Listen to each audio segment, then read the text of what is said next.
Good afternoon. Once again, welcome to another lecture, which could be the last in this edition of the internal security lecture series that we've been having in IDSA since last summer. We tried to understand the scope of the meaning of the word internal security, and we started with Mr. G.K. Pillai telling us on Northeast, and then we had Mr. Wajahat Habibullah on Jammu and Kashmir. We had Mr. Satyabrat Pal on human rights and security, which is something very unusual that we had within internal security. Then we had Mr. P. Sainath last week telling us his topic was many securities, where he actually defined the word security in all its avatars. And today we have Praveen Swami. I don't need to introduce Praveen Swami to any of you here. He's known, he's been read. I'm not going to read out how many awards he's won. He is a celebrated journalist. And apart from that, he is, of course, the one-stop shop on jihadi terrorism, and particularly the one that he's going to talk about. His topic today is about jihadi movement in India, its politics, practice, and prospects, which promises to be a very engaging one, like any of Praveen's talks. Now, if you've gone through the website of Lashkar-e-Taiba, and I'm mentioning Lashkar-e-Taiba because it is only after 26/11 that actually this became so familiar with Indian readers, viewers, etc.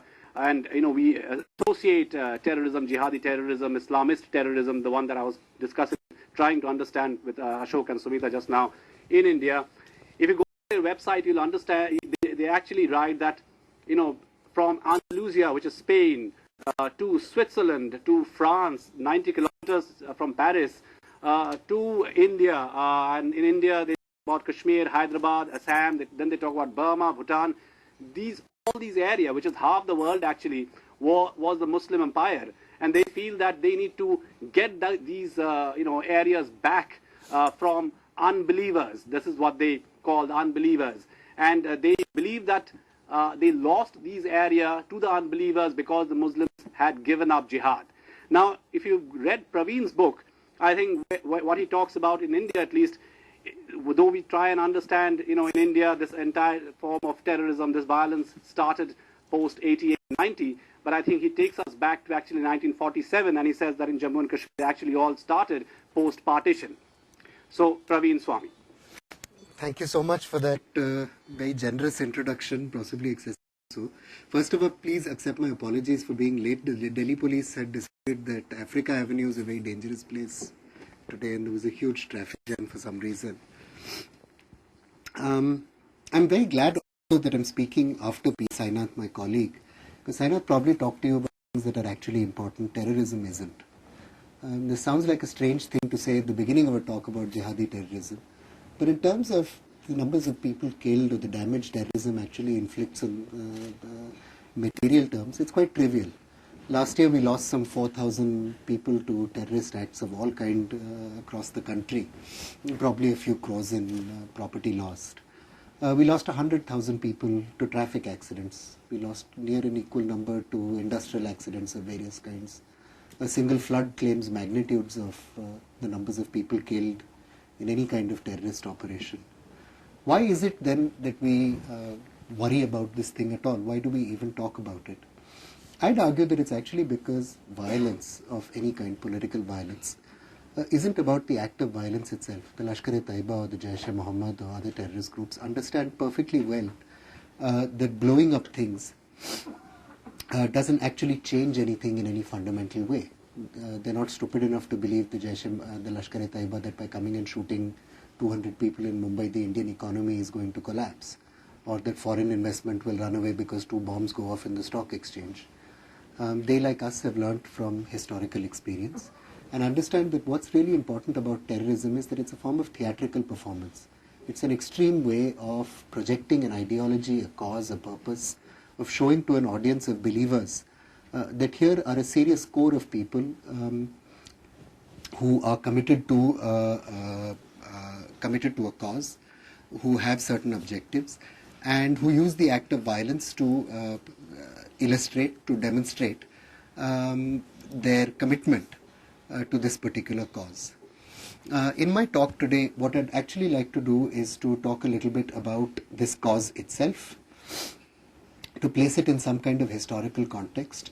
What I will argue overall is that in essence that we are failing and very close to failing completely, precisely because we haven't come up with a coherent political response to the jihadist challenge we have. You'll note in the introduction to my talk, I did not say the threat came from jihadi groups. I did not say it came from jihadi organizations, from the Lashkar-e-Taiba, from any kind of other such thing. I said it came from a jihadist movement. And I want to explore the concept of what this movement is, what it stands for, how it came about, and why we are failing in dealing with it so manifestly. And you'll just have to give me a second to call up the notes I've made for today, which I'm again sorry, courtesy the Delhi police, I didn't have time to do earlier.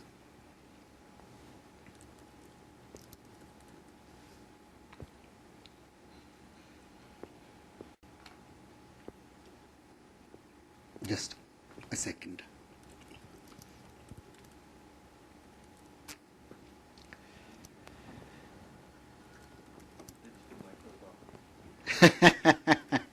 The day my office pays for one Gurmeet, I'll be very happy, but I believe in using assets provided by my very generous employers. You just have to give me 1 second. There are far too many files coming up for some reason, and I'm also new to this as But in the transcription of this lecture, Delhi police somehow is going to be very closely associated with the Jihadi movement. No, we're in the wonderful situation where two leading police forces of this country cannot decide whether a perpetrator is in fact a suspect or a witness or in fact a informer, and are locking each other's sources up. But anyway, the less said, the better on that. So I will parenthetically refer to this. I found it, thank the Lord. It's only in 2005 that the Prime Minister gave a speech talking about this whole jihadi problem. And he said he took pride that although we have 150 million Muslims in our country as citizens, not one has been found to have joined the ranks of Al-Qaeda or participated in the activities of the Taliban. He was actually wrong. By that point, if you look through Hyderabad police dossiers, a number of Indian nationals had gone and fought as far afield as Chechnya, Bosnia-Herzegovina, a number of other places. But leaving aside this sort of minor factual thing, so this is because India is a functioning democracy. We are a secular state where all sections, communities, regardless of religion, caste, creed, they may belong to, they can participate in our mainstream national activities. This was a very lucid exposition of what Indian secularism is about, what our nationhood is about. And it is precisely this that the jihadist movement precisely the jihadist movement seeks to challenge. It disputes this essential notion of Indian secularism. It rejects the notion that there is such a thing as a secular Indian state. And it suggests to India's Muslims that there is a different way of political praxis that is both necessary and that there is no other option other than violent jihad to secure the rights of Indian Muslims within this polity. As a little footnote I'd add at this point, the Indian jihadist movement, when the Prime Minister made these minor factual errors in 2005, it wasn't unusual. If you look at Gilles Kepel's masterful review of jihadist movements around the world, when this was last published in 2004, there isn't the word India, Indian anywhere in the entire book. No one was talking about these things back then. What we'd seen by then, 93, was a bunch of bombings carried out by organized crime figures in reprisal, in retaliation against attacks on Muslims in the city of Mumbai. We'd had a few incidents here and there, but even the demolition of the Babri Masjid in 92 was widely understood as not having knocked off any kind of large-scale retaliatory movement. How within a very sort of short span has this come about? I'd be curious, when do you think the first suicide attack by an Islamist in India happened? I mean, any guesses around the room? Wild guesses. So 1990s, 2000. Any other guesses? It's fascinating. 1565. It ought to surprise no one actually that India is the site of a major and growing jihadist movement. While the specific meanings vested in this term jihadi, jihad have changed over the centuries and by different historical commentators, India is actually home to one of the earliest Ghazi jihadi traditions anywhere in what, for want of a better word, we call the Islamic world or the Muslim world. The scholar Stephen Dale has written about the ideas of jihad and shahadat underpinning what he called a cultural ideological Islamic frontier along the Malabar coast. Dr. Dale's work is actually about the wars that was sparked off by the Portuguese intrusion in the 15th century into what had then largely been a Middle East dominated, Persian Gulf dominated spice trade in Malabar. You have the 15th century historian Zainuddin Mabari writing the Tufat al-Mujahideen fi Ba'd Portugalin, the history of the Mujahideen who fought the Portuguese. He records the, quote, the evils which the Portuguese inflicted on the Muslims of Malabar, and provides, and I quote again, a brief account of the laws and religious merits of jihad to resist the infidel. Well into the 18th century, if you look through East India Company records, they have quite extended descriptions of Fidain suicide squad attacks on East India Company mercantile traffic, which was again disrupting traders, Muslim traders plying between the Malabar coast and Oman. In one case, I've even found an attack by a man carrying two cutlasses, attacking a church which had been newly put up in the Malabar coast. The idea of jihad as a means of political resistance was certainly well entrenched in the subcontinent's ideological makeup by the 18th century. In the 18th century, for example, you had Shah Waliullah, a prominent ulama of North India, writing to various Muslims, rulers and notables, calling for measures against Hindus and followers of the Shia faith. He also wrote to the Afghan warlord Ahmad Shah Abdali, calling on him to invade India. During the Great Rebellion of 1857 again, and from Irfan Habib to William Dalrymple, we have a variety of scholarly work on this. The Indian insurgents, freedom fighters, call them what you want, fighting the East India Company, included among their ranks certain groups who self-described themselves as jihadis, including at least one regiment of suicide jihadis who vowed to fight until they met death at the hand of the infidel.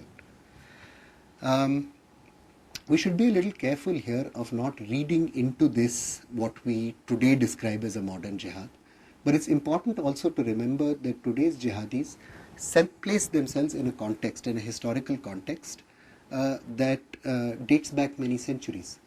When Maulana Masood Azhar wrote his sort of foundational work on jihad in the modern world, which I have a private English translation of, but sadly has not been published in India, and I think it should be. We should invite some Pakistani publisher to make it available. He talks about going back to the site of the 19th century jihad against, 18th century jihad against Ranjit Singh's Lahore Darbar, and being inspired by the example of the martyrs of Balakot, which is of course where the what is called the Ahle Hadith movement emerged from, and today has flourished into a large movement which has millions of adherents across India. The Ahle Hadith believed that the Muslim empire had become effete, it had made too much of an accommodation with Hinduism, and hence had started going into decline, had been beaten back, and you had this madcap, or what then seemed to be a madcap enterprise to defeat the Lahore empire. By an insurgency, it was of course put down, but it continues to inspire people. If your modern Indian Mujahideen manifestos, for example, also make reference to this jihad quite frequently. Even in the early 20th century, in episodes of our history which we valorize and teach to our school children today, the jihadi narrative often underpinned these things. In 1919, as you all know, Hindu and Muslim readers agreed to work together in a freedom movement to restore the Ottoman Caliphate. As Yoginder Sikand has noticed, one of the sort of consequences of the Khilafat movement was that it actually helped, and I quote, to further consolidate the sense of a distinct Indian Muslim identity, separate and sharply cut off from the Hindus. It enabled the ulama all over the country to establish links with ordinary Muslims, seeking to rally them under their leadership for a pan-Islamic cause. That this instigation of religious passions would further widen the chasm between Hindus and Muslims was hardly unsurprising. In 1921, again in the course of our freedom movement, we had violent clashes between Muslim peasants in the Malabar coast and their British-backed landlords who are mainly Hindu. It's largely taught in schools today as a class war, which it was. But if you look at local records, you will see that religious passions were often inflamed in the course of this movement, and it was quite specifically marketed as a jihad. In 1939, by 1939, you have the contours of what you might call a modern Islamist movement. And I think it's important to remember this because this is the period where the other tendencies in our freedom movement, communist, secular nationalist, etc., etc., etc., also spring up. And one of the influential tendencies was Abul Ala Maududi, who was the ideological founder of the Jamaat-e-Islami. Maududi, in a 1939 essay called Jihad fi Sabilillah, Jihad in the Way of God, which is a slogan today used by the Lashkar-e-Taiba and others, actually said that Islam wasn't a religion at all. He was quite critical of ulama who said that Islam was what he called, I quote, a hodgepodge of belief, prayers and rituals. Islam, and I quote again, he said, is a revolutionary ideology which seeks to alter the social order of the entire world and rebuild it in conformity with its own tenets and ideals. He said it was therefore imperative Muslims, and I quote again, to seize the authority of state, for an evil system takes root and flourishes under the patronage of an evil government, and a pious cultural order can never be established until the authority of government is wrested from the wicked. Maududi in fact insisted that this word Muslims referred not to a religious community, but I quote, to a politically bound international revolutionary party. These are quite radical and dramatic concepts unknown in Muslim theology. But you can see the way they evolved over some centuries. And I'll parenthetically flag also that I see a lot of Indian scholarship and interest in looking at what's happened in the Middle East with the birth of some of these ideas, how they came about with looking at Al-Qaeda and its roots in Saudi Arabia. There's precious little Indian scholarship on these movements which flourished on our soil over the centuries, which have been studied. And I think this is something which an institution like IDSA, which attracts so many of the finest scholars in this country, might want to push at some stage. There's in fact no compiled collection of Indian Jihadi ideological thought over the last 3 centuries, for example. One of the things that's interesting about Maududi, of course, is that Maududi was in correspondence with many of his counterparts in the Middle East.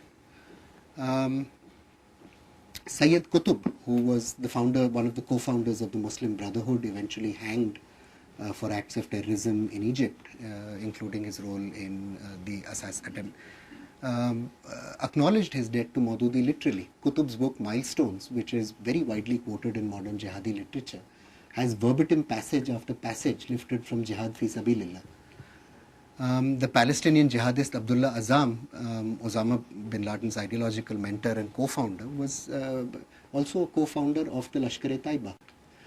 So one of the important things to note again when we talk about the Jihadi movement is that there is a cross-pollination of ideas that are transnational in character, that people read one another's work, are informed by one another's ideas. We speak today of international terrorist movements as if they are something that has come up in the last 10 years, and there's a very august literature on how the internet has facilitated all this.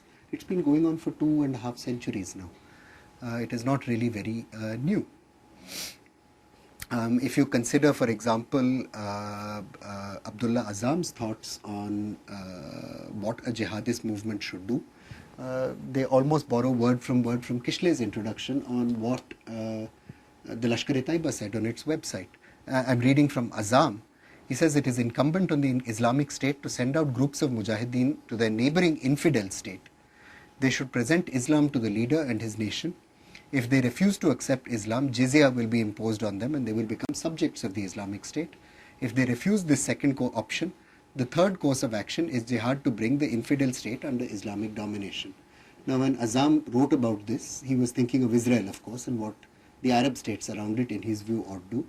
But it's interesting how the Lashkar-e-Taiba was able to draw from these ideas and build an ideology around this that pertained to India. The scholar Sayyid Wali Raza Nazar has observed, and correctly in my view, that we should also understand that ideas like Maududi's flourished in a particular political environment. It was closely tied, Dr. Nazar writes, to questions of communal politics and its impact on identity formation, to questions of power in pluralistic societies, and to nationalism. Maududi's world view, Nazar notes, was informed by the acute despair that gripped Muslims in the early decades of the 20th century. Maududi, for example, felt that Islam was under genuine threat, on the one hand from Hindu modernizing movements like the Arya Samaj, but also from modernity, and he felt that Islam could not cope with these challenges, and therefore you needed this new political Islam to deal with this threat. It's tempting, again, if I may add before moving on, to write these people off as lunatics or people talking rubbish or saying nonsensible things. That's not actually a very useful way of understanding with and engaging with our enemies. One needs to read what they're saying and to understand why it then becomes attractive to particular people in particular historical circumstances, if we're actually going to deal with it. I'm going to skip a few decades to the early 1980s and look at the first origins of Indian Jihadist cells. Again, we talk a lot about the Lashkar-e-Taiba and Pakistan and all the rest of it, and the Afghan Jihad and so on and so forth. The first Indian Jihadist cell actually didn't have anything to do with any of these things. In the summer of 1985, after a wave of communal violence in Bhiwandi, a group of young Jamaat-e-Hadith followers from living in and around Mumbai met to discuss the need for some kind of Muslim vigilante organization that would defend Muslims in times of riots. An obscure West Bengal cleric who we've never located, called Abu Masood, is mentioned as the person who gave a speech and announced the birth of the Tanzim Islahul Muslimin, the organization for the improvement of Muslims. Back in the late 1980s, the TIM's activities didn't even mention a merit line in the local police station's diary, which shows either how bad our local intelligence is or how non-serious this whole thing was. But basically they mimicked the activities of RSS Shakhas, so they used to dress in shorts and parade on the YMCA parade ground with lathis, teaching young Muslims to carry out various kinds of defense drills. Most of the recruits were young people from the nearby Mominpura slum, either people who had nothing better to do or were ideologically drawn to this Ahle Hadith thing. Having interviewed parents of some of these people, I'm also told that many parents thought that in that area there are big problems with drugs and alcohol abuse among young people. So if they're spending their day in the mosque, maybe that is a relatively healthy environment. That seems to have been one of the drawing factors. Because after the demolition of the Babri Masjid, December 6, 1992, that this relatively innocuous activity suddenly became quite a substantial threat. An organization called the Mujahideen Islam-e-Hind was set up. Please note that this name is almost identical in Urdu to Indian Mujahideen, which we talk about and I'll come back to later. And they carried out a series of 43 bombings in Mumbai and Hyderabad, as well as 7 separate bombings on various intercity trains. Now, the bomb making was not very competent. Many of the bombs did not go off. It was not taken very seriously. But it should have been. All of the 3 people involved in this movement were of some importance. Jali Sansari, who was a doctor, a government servant, a medical doctor working in Mumbai, was arrested. But the other 3, one was killed in a police encounter many years later, Muhammad Azam Ghori, but only after he had set up virtually all the Eastern India, Andhra Pradesh networks of the Lashkar-e-Taiba. Abdul Karim Tunda's whereabouts are not known. He's called Tunda because one of his arms blew off in a bomb-making accident. But he was last seen in Muridke at the Lashkar-e-Taiba's headquarters. His various sightings have been reported.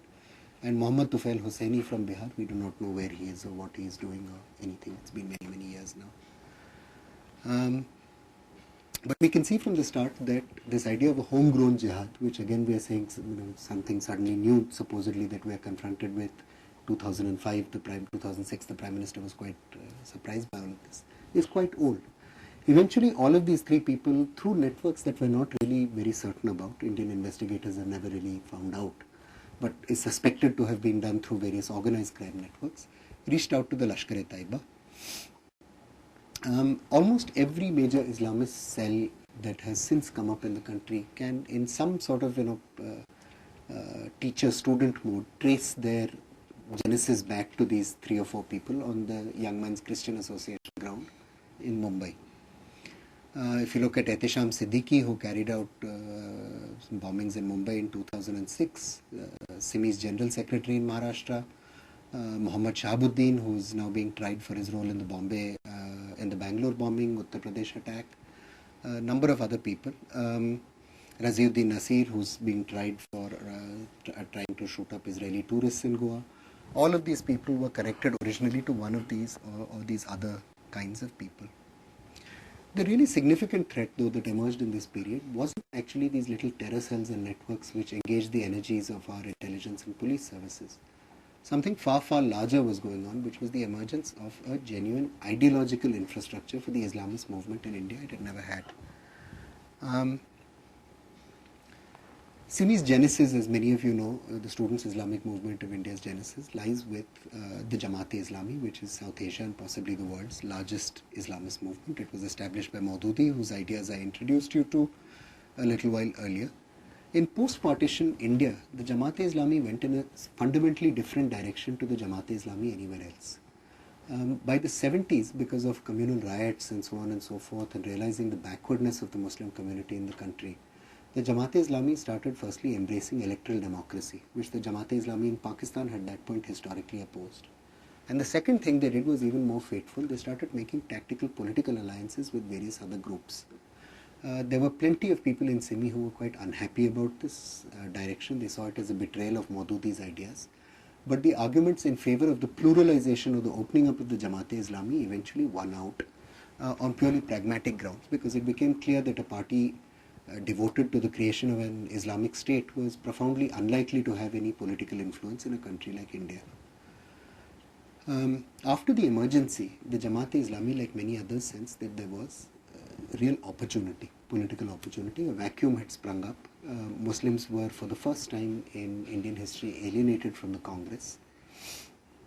And one of the things the Jamaat-e-Islami did was set up Simi in April 1977. It was a huge success, and again there is no full scholarly history of Simi, so much of what I say is anecdotal, prestigious as such, but we do know they were very soon running magazines across the country in several languages, became extremely active in social movements of very kind, especially in eradicating drugs from poor urban areas, became extremely active in helping young Muslim men who had acquired college degrees but were unable to find work, in finding them work and so on and so forth, but providing a gamut of social services of various kinds. But very, very soon, by the time General Muhammad Ziaul Haq came to power in Pakistan, Simi became increasingly combative, even vitriolic. It started insisting that Islam alone was the solution to the problems of not just Muslims of India, but of all Indians, indeed of the whole world. We see sort of Simi-type organizations also very interestingly around this time, the 70s, becoming quite active in Jammu and Kashmir. The Islami Jamaat-e-Tolaba, which is the student wing of the Jamaat-e-Islami, for the first time calls for secession from India, which the Jamaat-e-Islami itself had never done until that point. It only said there's a dispute. One of the reasons, of course, was generous funding from abroad, to have come in from the World Organization of Muslim Youth, a Saudi-funded body, which of course also had a role in the birth of Al-Qaeda. By the end of the decade, Sheikh Tajamul Hussain of the Kashmiri Islami Jamaat-e-Tolba had formally announced that they wanted an armed struggle to liberate Kashmir from Indian occupation, as they described it. Very interestingly though, both in India as a whole and in Jammu and Kashmir, there is a very tolerant attitude to these groups. They are seen as young people who are not really a threat. These are kids, boys will be boys, misguided youth, you've heard all these phrases. I've, after searching in many states and many police stations, yet to see a single prosecution for inflammatory speech under 153B of the CRPC from that entire time. I'd be very interested in asking policymakers from that period why this happened, but my suspicion is basically it was not seen as a threat, and that is maybe one of the lessons we should take away from this, that things grow. But I think there was a more than foreign funding and so on and so forth. Simi did something which no political party was really doing, at least in the Muslim community or in fact in the Hindu community. It appeared to give young Muslims a sense of purpose and agency which was lacking in their real lives. By the 80s, we're seeing something which is now demographically even more acute happening. which is the emergence of a Muslim middle class for the first time after partition. You had growing numbers of Muslim youth going into various kinds of private sector educational institutions which were just cropping up, but coming out and still finding doors to employment barred to them, were facing housing discrimination. There is large amounts of anecdotal evidence on how difficult it was for Muslims to find housing in Hindu majority areas by this time. So at precisely the point, a middle class is emerging, and the middle class in India, as in every other developing society, has been the driver of integrative processes. One section of the middle class which is emerging actually finds that door shut to it. And Simi appeared to give voice to that rage. Irfan Habib and Iqtidar Alam Khan, in a very good 1976 essay, note that this is actually quite paradoxical, because the Jamaat-e-Islami and other Islamist groups actually had a vested interest in the perpetuation of Muslim backwardness. So backwardness goes, their constituency goes. Yet forces which were dedicated to perpetuating backwardness, backward practices, preventing the modernization of the community, were the ones who benefited from processes of modernization which were profoundly transfiguring the community. By 2001, this we do know for a fact, Simi had over 400 full-time workers, that is paid salaried full-time workers, and some 20,000 registered Ikhwan or volunteers, brothers or volunteers. And Yogendra Sikand has written this, I think, very well. The organization gave its supporters a sense of power and agency which they were denied in their actual lives. It's often said young men need things to do. They need a sense of purpose, and when they don't get them, this is precisely the kind of thing that crops up. I'm sure Sainath spoke to you about some of the challenges of our overall demographic bulge, and I'm sure these are issues you have separately considered also. It's worth thinking about what this will do to fundamentalist movements over time, as you have a larger corpus of young people seeking opportunity and not finding it. It wasn't until 1991, though, that Simi actually starts talking about terrorism in some form. In the course of the Babri Masjid movement, you first start having people like Shahid Badr Falahi, then Simi's president, saying that Muslims, and I quote, need to organize themselves and stand up to defend the community.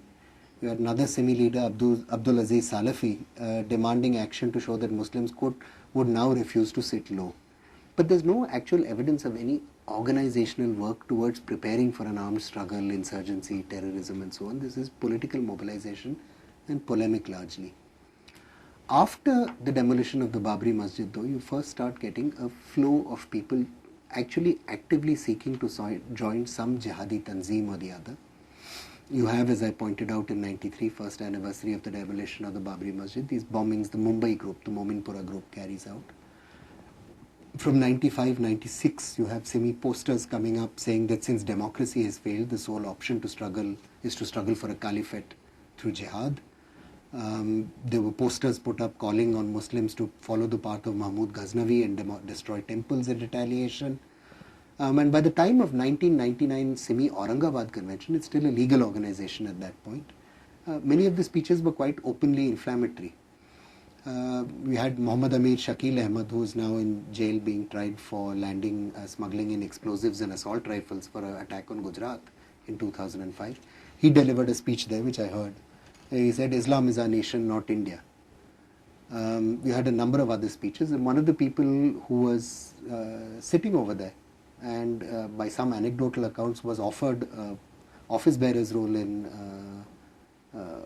Simi was Muhammad Azam Gauri, who you'll recall, I told you, was one of the co-founders of the original Tanzeem Islahul Muslimin so many years earlier. In 2001, Javed Anand, the commentator, recalls, he writes about seeing stickers pasted in large letters on large numbers of Muslim shops and homes with the words democracy, nationalism, polytheism crossed out, and only Allah written under that, Simi's punchline. After the tragic events in the United States of 9/11, India finally acted, banned Simi. Various accounts of why this happened, but Simi at that point had come out openly in support of Mullah Omar. This had not only become a security challenge but internationally embarrassing. that was quite openly praising of Osama bin Laden and so on and so forth. The government finally acted, but the crackdown was quite a half-hearted one, in the sense that lots of people were arrested briefly, let off. Again, I have not been able to come across a single case of successful prosecution from that period. Even now in these semi-prosecutions that crop up every now and then, you'll typically find the police pull out some publication as evidence for the prosecution that dates from before the banning of the organization, and produces that by evidence. And of course the case is thrown out because the judge sees the date and says, ye to ban ke pehle tha. Which suggests to me that local police monitoring of SIMI, even after this ban, was not very effective or rigorous, and no real effort was made to understand and to get to the bottom of this organization. Soon after 2001, in the middle of this very disturbed sort of climate, something else happens, of course, which is the Gujarat riots. And this, like 1992, is a huge sort of transformative event, in that you have the largest flow of volunteers that has ever been seen, excuse me, joining up with various groups. There are 2 or 3 sort of separate recruitment channels that happen. You have clerics from Hyderabad, some of them sending people. You have people from Gujarat themselves going, a large flow of boys from Mumbai, a few from Delhi.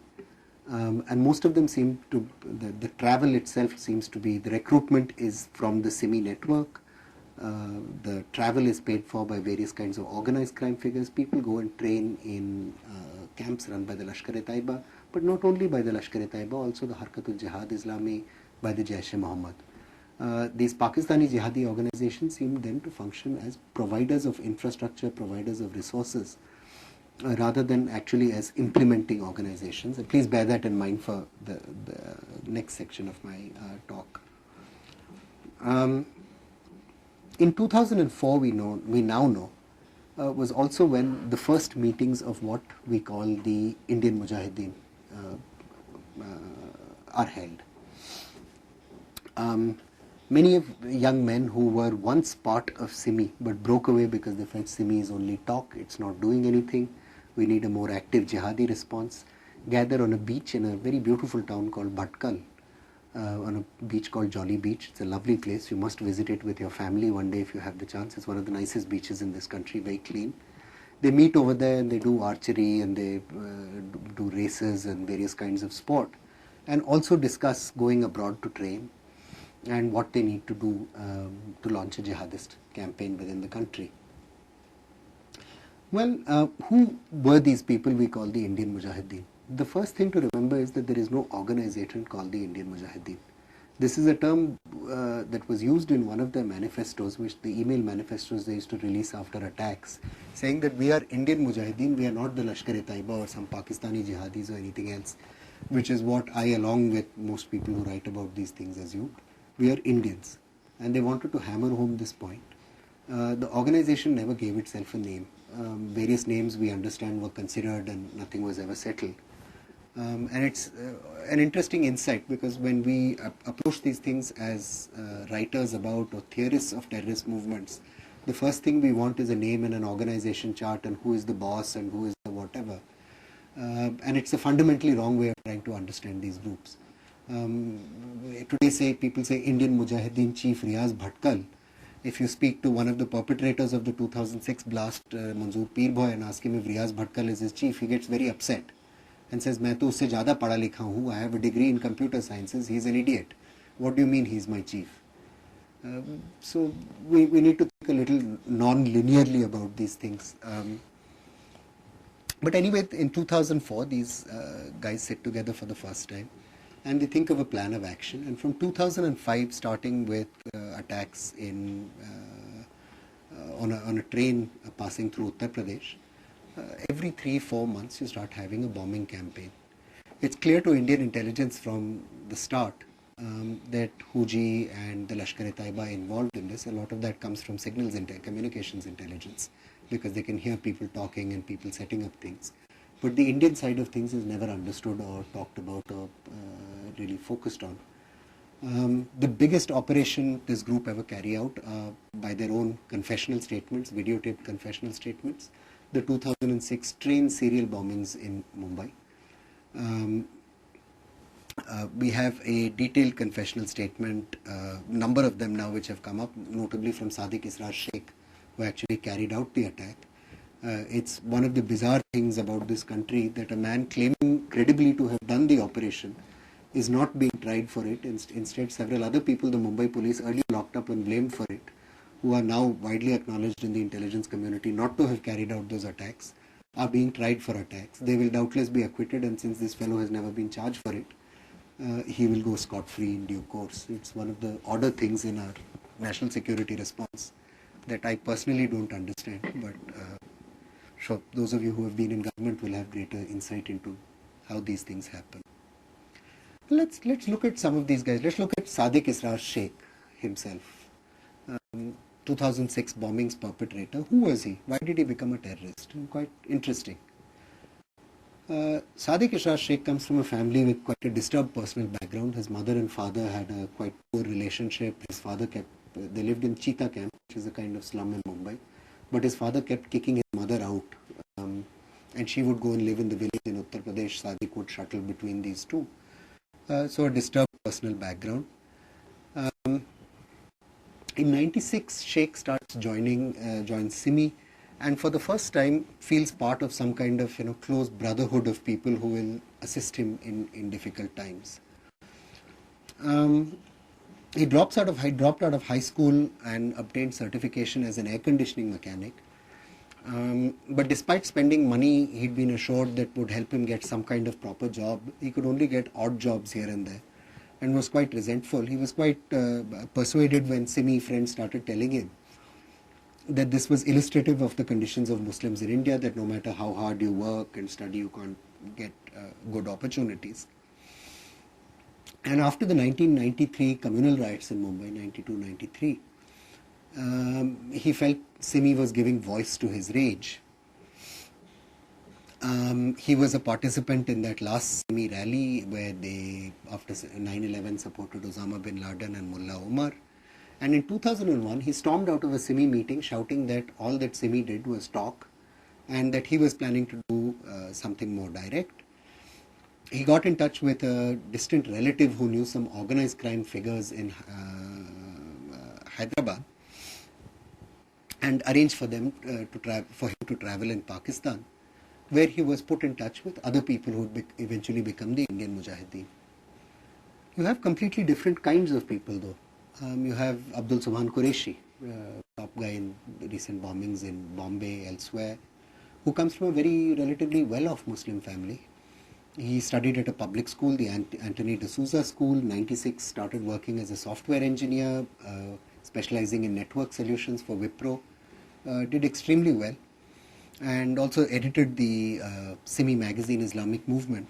But in 2001, for reasons we don't know, he suddenly quit his Wipro job. He sent a letter of resignation saying he intended to devote 1 complete year to pursue religious and spiritual matters, and left to train at a Lashkar-e-Taiba camp in Azad Kashmir, what Pakistanis call Azad Kashmir.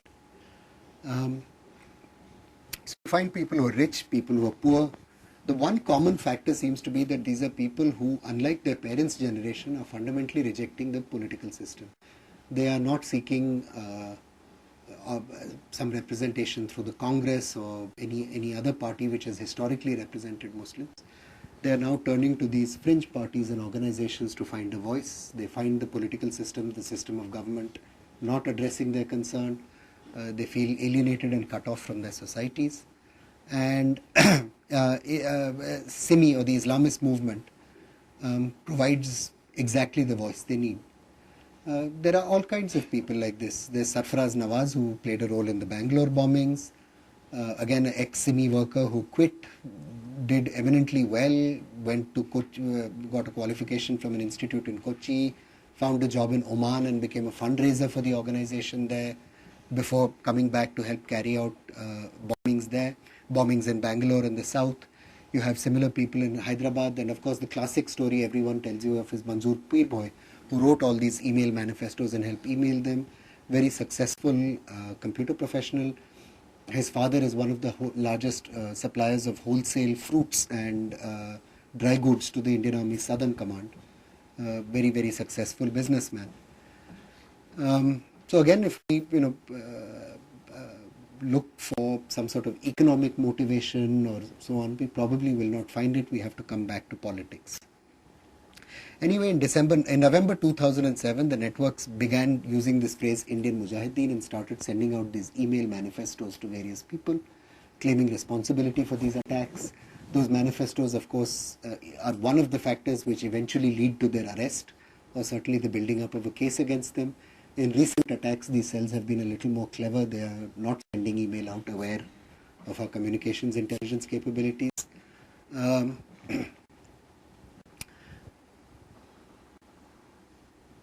What common factors then do we see? Firstly, many of these young men seem to come from cities which have a long history of communal violence. Hyderabad is an interesting case. It's had riots almost non-stop since the 1920s until relatively recent years. And there, unlike other parts of the country, you've had various communal parties competing for influence in the old city, Hindu communal parties, Muslim communal parties, backed by the bigger parties who see them as sort of subcontractors for the vote. A lot of young people have lost faith in these kinds of traditional Islamist or Hindu fundamentalist parties, but then have begun turning to these new fringe, or until recently, fringe Islamist movements. You see the same phenomenon, for example, in Uttar Pradesh, where again many of the cities we are seeing problems from today have riot-bound histories. Mumbai, of course, is another case.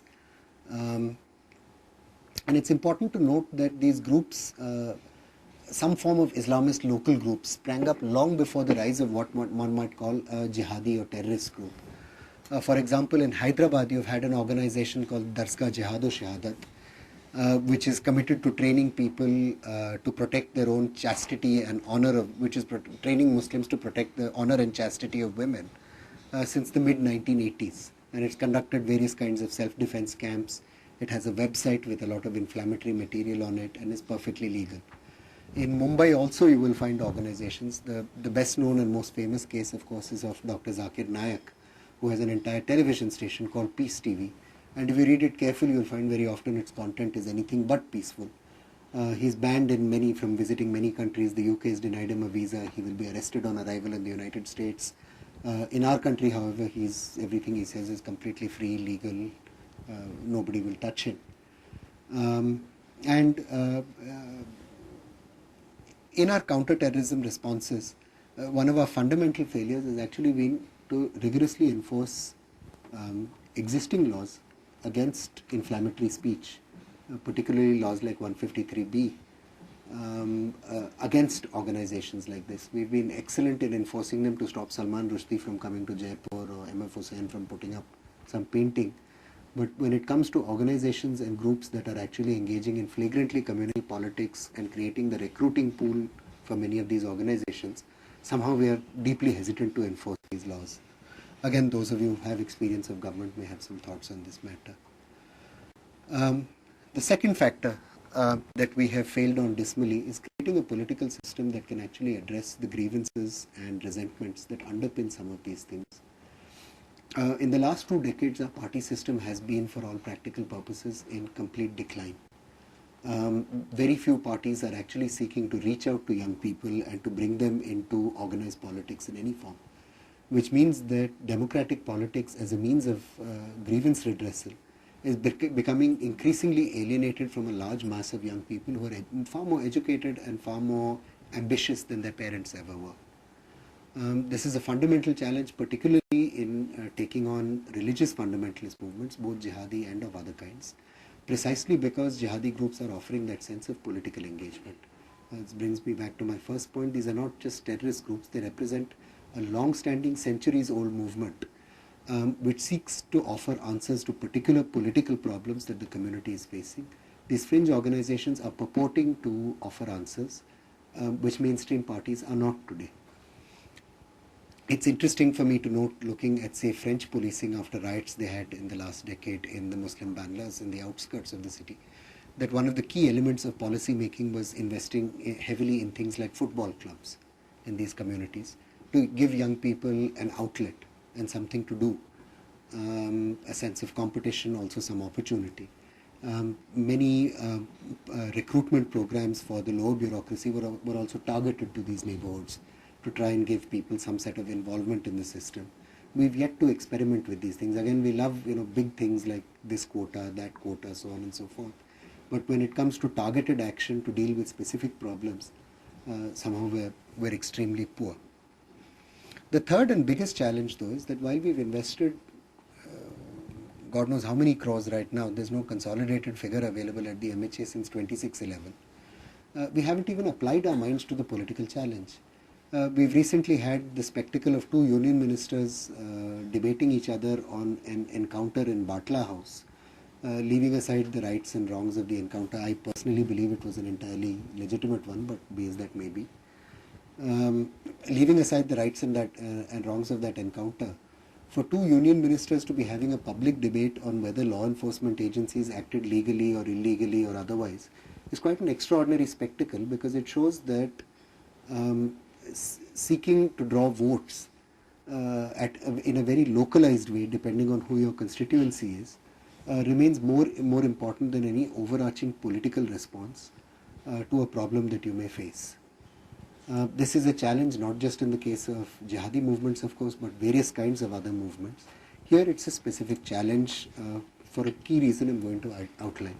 Why is the jihadi movement, and I'll conclude with some thoughts on this, why is it different from any other security challenge we face? We after all have Maoists, we have Hindu fundamentalists, we have Sikh fundamentalists, we have Christian fundamentalists, we have various kinds of tribal groups in the Northeast. Why is it different? It is different for the simple reason that the fundamental fault line in this country, even if we don't like talking about it, was partition. We emerged just 5 decades ago in living memory from an experience that claimed the lives of hundreds of thousands of our co-religionists, of our countrymen, and continues to haunt the memories of co-religionists on both sides of the religious divide. It is potentially an existential challenge, because if the fault line between Hindus and Muslims is opened up through political praxis, if it opens up and turns into a chasm where you actually have substantial armed activity on either side of the fence, the very idea and survival of India as a secular democratic state comes under siege. We tend to brush off these kinds of prophecies, saying that no, this is completely unrealistic. India is a huge, tolerant place where something like this is inconceivable. For those of you who think it is inconceivable, I urge you to read, for example, literature that emerged from Lebanon in the 1970s, where they all said, no, Lebanon cannot have a descent into chaos like this. It is a tolerant place, unlike many other places in the Middle East. It has a centuries-old tradition of religious coexistence. Something like this simply cannot happen, and it did, in very, very short order. Already in this country, we've had the beginnings of Hindutva terrorist backlash on the fringes of the organized Hindu religious right wing. Those of you who have honest conversations about these things with your friends and relatives on whichever side, Hindu and Muslim, likely know that the sentiments expressed in private in this country are often considerably harsher than the sentiments we express in public. There is deep disquiet and discomfort. The second reason is these trends will accelerate as our growth and our progress continue, not diminish. This is for two reasons. Firstly, the emerging Muslim middle class, first generation entrepreneurs, are increasingly dependent on communal organizations for startup capital from their immediate kinship networks and from families, because banks are relatively reluctant to loan to first generation entrepreneurs for good reasons. We've already seen in many states that this process has led to a hardening of caste identity, with many young people turning to various caste organizations in an effort to raise capital and so on.